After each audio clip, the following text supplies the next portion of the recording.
قرآن مجید میں واضح الفاظ میں بتایا گیا ہے کہ دوزخ میں جانے والوں میں ایک سبب نماز نہ پڑھنا ہے۔ سورہ المدثر میں اللہ تعالیٰ فرماتے ہیں تم دوزخ میں کیوں گئے؟ وہ جواب دیں گے ہم نماز پڑھنے والوں میں سے نہ تھے۔ یہ آیت بتاتی ہے کہ نماز چھوڑنے والا براہ راست جہنم کی طرف جا سکتا ہے۔ قیامت کے دن سب سے پہلا سوال نماز کا ہوگا۔ نماز دین کی بنیاد ہے۔ قیامت کے دن سب سے پہلے اسی کا حساب ہوگا۔ نبی کریم صلی اللہ علیہ وسلم نے فرمایا قیامت کے دن سب سے پہلا حساب نماز کا لیا جائے گا۔ اگر یہ درست ہوئی تو باقی اعمال بھی درست ہوں گے، اگر یہ خراب ہوئی تو باقی سب بھی برباد ہو جائے گا۔ اللہ کی ناراضی اور لعنت۔ نماز چھوڑنے والا در حقیقت اللہ سے تعلق توڑ دیتا ہے۔ یہ عمل اللہ کی ناراضی، فرشتوں کی لعنت اور دین سے دوری کا باعث بنتا ہے۔ کفر کے قریب ہونا۔ رسول اللہ صلی اللہ علیہ وسلم نے فرمایا ہمارے اور ان کے درمیان فرق نماز کا ہے۔ جس نے نماز چھوڑ دی وہ کفر کے قریب ہو گیا۔ اس کا مطلب ہے کہ نماز چھوڑنا صرف گناہ نہیں بلکہ ایمان کے لیے خطرناک ہے۔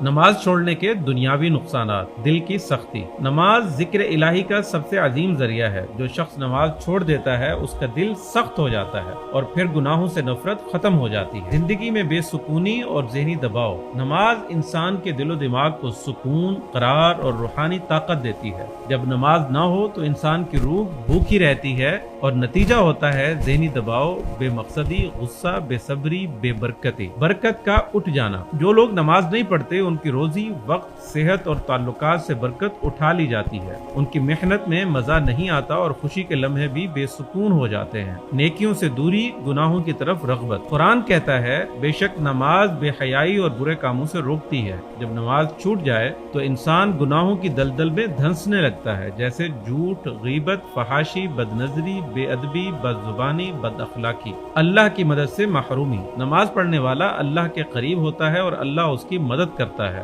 جبکہ نماز چھوڑنے سے انسان اللہ کی مدد سے محروم ہو جاتا ہے اور ہر کام میں رکاوٹیں، ناکامیاں اور مایوسی آ جاتی ہے۔